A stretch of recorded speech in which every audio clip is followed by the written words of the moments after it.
It is Miami Dolphins mock draft time. I am Nick Roloff from Dolphins Today by Chad Sports. This is 3.0.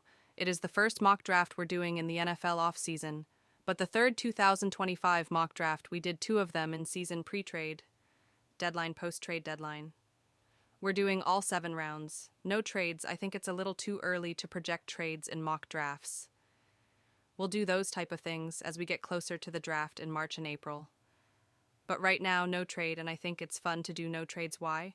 Because the Dolphins have 10 projected draft picks. They have a lot of picks in this upcoming draft, and some of them are comp pick projected. Robert Hunt, Christian Wilkins, other comp picks as well, but they have a lot of potential choices to make in the NFL draft this upcoming year. So I think it's fun to get to know a wide array and a wide variety of NFL prospect effects that we could be discussing more in depth as Miami Dolphins or around the draft time. But I want it to be known, if you guys want more Miami Dolphins mock drafts on the channel, let me know by showing me you like it by hitting that thumbs up icon. We may do one every single week from now until late April when the draft comes around. But you gotta show me you want that by hitting that thumbs up icon. Alright, let's jump into it. Dolphins hold the 13th overall pick. Yeah, we're going Kelvin Banks Jr., the offensive lineman from Texas. He is officially declared for the NFL draft after Texas was eliminated in the semifinals against Ohio State in the college football playoffs, and he is going to be one of the top offensive linemen out there. You will see him and Will Campbell mentioned as the 2 top offensive tackles, and I know he is an offensive tackle at Texas, but I think he could be a guard in the NFL. We'll tell you why in just a second. But his numbers this past year at Texas was elite. You see the grades on screen only allowed 1 sack. Now, I know a lot of people out there that will knock. Kelvin Banks Jr. actually will tell you that the reason why his numbers were so good were actually because Texas got the ball out of their hands in the passing game very quick and did not allow the possibility of giving up sacks. And you saw when Quinn ERS had to hold the ball a little bit longer against Ohio State, how those pass rears of JT Tattoo Baugh is that name, and Sawyer were able to get to Ewers. And when you talk about Kelvin Banks more is a fit for the Dolphins, and he did play left tackle 3 straight years as a Texas Longhorn, so he has a ton of experience as a starter at left tackle. And you might say, well, we don't need a left tackle. We have Austin Jackson, right tackle. We have Ton Armet at left tackle.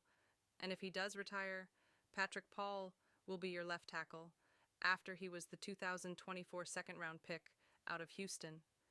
Well, Kelvin Banks Jr. actually has sub 34-inch arms, and I know this is getting very technical and drafty on you, but there is a threshold that usually prospects have to meet to be surefire.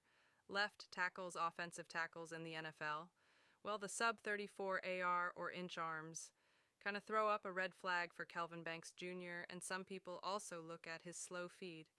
At times, he's not the most athletic guy in terms of being able to drop back quickly in pass coverage, and with the arms and the maybe slow feet concerns, although he is still very good, and a first-round prospect. No doubt many people believe he can be an offensive guard in the NFL, which is music to my ears, because it might make him fall in the draft. Because guards aren't as valuable as offensive tackles, so he might not go top 5, he might not go top 10, and he might be sitting there on the board for Miami at 13, with them having to replace Liam Meikenberg and Robert Jones at left guard and right guard. Then Kelvin Banks Jr. is a really solid option. It would be a home run pick for Miami at 13. If he's on the board, what say you? What position should the Dolphins target in the first round of the NFL draft? I think safety and offensive line are the 2 biggest ones. Let me know which one you think should be the one called off at number 13. I mentioned safety. We're going to go right to it in the second round here. Xavier Watt, the safety from Notre Dame. And if you have not checked him out, be ready to watch him on Monday in the college.